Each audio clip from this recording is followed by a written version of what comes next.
Buick is maligned here in the States as being a vehicle exclusively for old people, but it's GM's second best-selling brand worldwide, and that means it can't afford to just phone it in with regard to the redesigns. So perhaps that's why we had to wait a decade for the second generation of its biggest crossover. But long waits aside, here it is.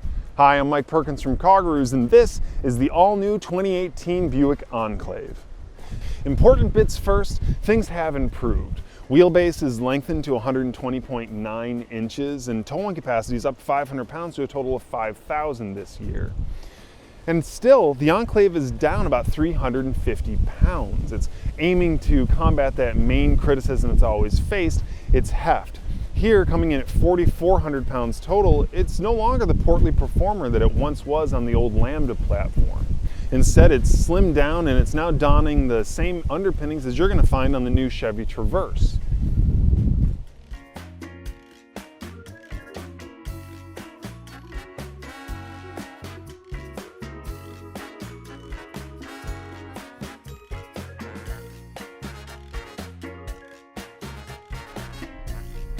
So why should you pay $57,000 for everything you see here when you could just go out and buy a similarly equipped Chevy Traverse for about $5,000 less?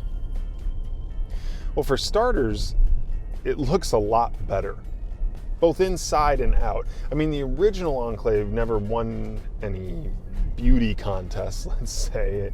It drove around looking like a crossover that had been bitten by a bug or stung by a bee, but this one looks really nice, slick and sleek, and it's got these swooping lines and aggressive fenders that actually kind of remind me of an Infiniti sports sedan.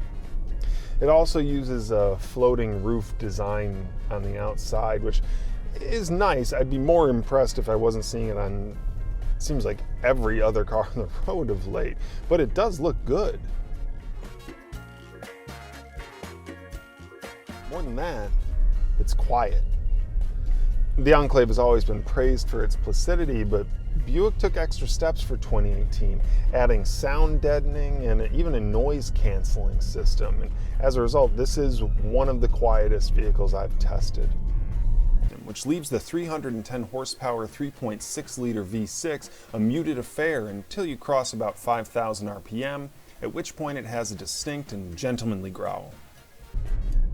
It's perfect, pretty much perfect with regard to sound and even performance.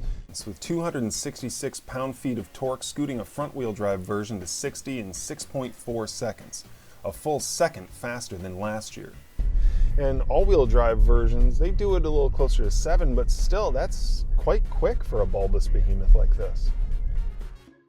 Unfortunately, it's also stuck with GM's new 9-speed automatic transmission. I was very excited for this transmission to hit the market, but so far I haven't been impressed. When I drove the Chevy Traverse, which also has it, I was disappointed by how indecisive it was, constantly switching gears back and forth. Now there's a new shifting program applied here in the Enclave, but I find it to be just as fidgety and frustrating. To be fair, I haven't heard a lot of other reviewers finding the same, so perhaps I got a bad example, but it is something to look out for.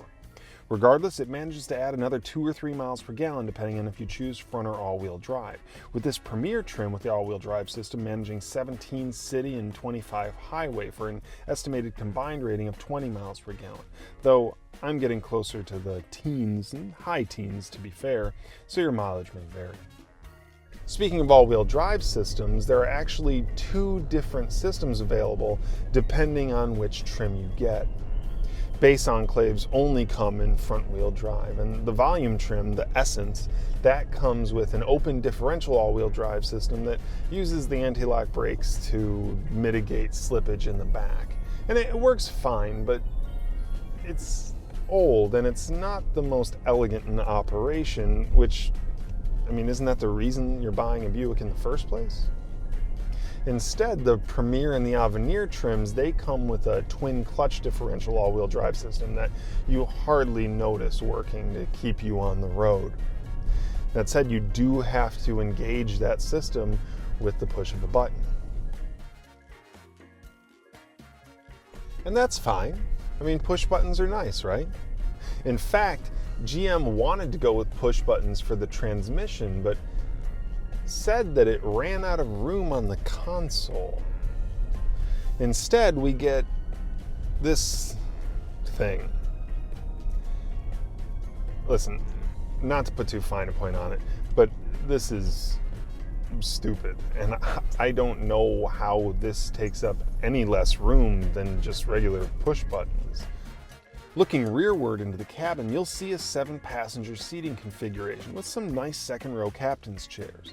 This is the only way you can get an Enclave anymore, as Buick found that 90% of previous Enclave buyers chose the 7-passenger layout, and it just didn't feel like dealing with that pesky extra 10%. Further back into the third row, things get a little tight for my 6'4" frame, especially with regard to headroom, but shorter folks should have no problems back here. And with USB charging stations and 3-zone climate control, they should be quite comfortable as well.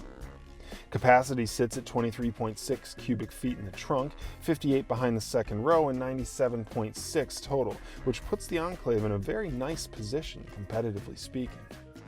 Okay, now let's talk about the gripes and the nitpicks.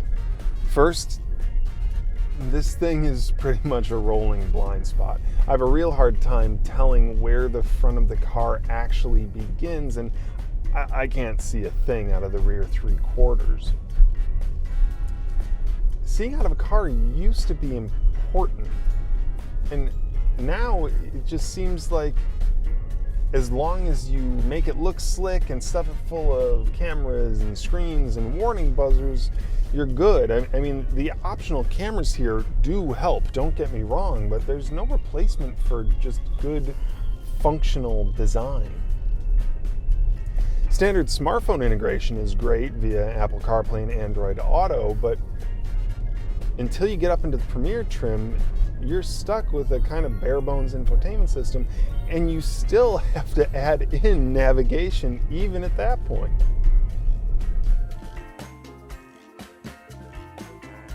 I also have a bit of an issue with the features availability. Now, the Enclave is debuting Buick's new Avenir trim. It's basically their version of GMC's Denali sub-brand. So that alone should tell you how important Buick considers the Enclave. The issue is that Buick's whole thing is taking something, let's say like a Chevy Traverse, for example, and asking you to pay just a little bit more for some extra features and some extra luxury. But here, they've taken pretty standard features like adaptive cruise control and an adaptive suspension and buried them all the way up in that Avenir trim. So you end up having to pay more than $60,000 before you can take advantage. Now, these are features that at this point I'm starting to just consider standard when I venture into luxury territory. But here they don't even come standard with the Avenir trim. You have to then pay even more to add them on as an option. That makes no sense to me. Even this Premier is $7,000 worth of extras, including $1,400 dual moonroofs, $1,400 20-inch wheels, $1,000 paint job, $500 navigation system, and a $650 trailering and towing package, not to mention the $800 worth of cameras. Bottom line, the Enclave is better than it's ever been, but you're going to have to decide if it's enough of an improvement over the Traverse to justify that extra cash. If you're looking for a styling upgrade and what may be the quietest cabin I've ever experienced, I would definitely give it a look. What you really should do is just watch that transmission performance and figure out your options plan ahead of time. Hey, thanks for watching. For full details on the 2018 Buick Enclave, just click the link in the description. You can head over to CarGurus.com and read my full review. And for more video reviews of some of the competition, just subscribe to the channel.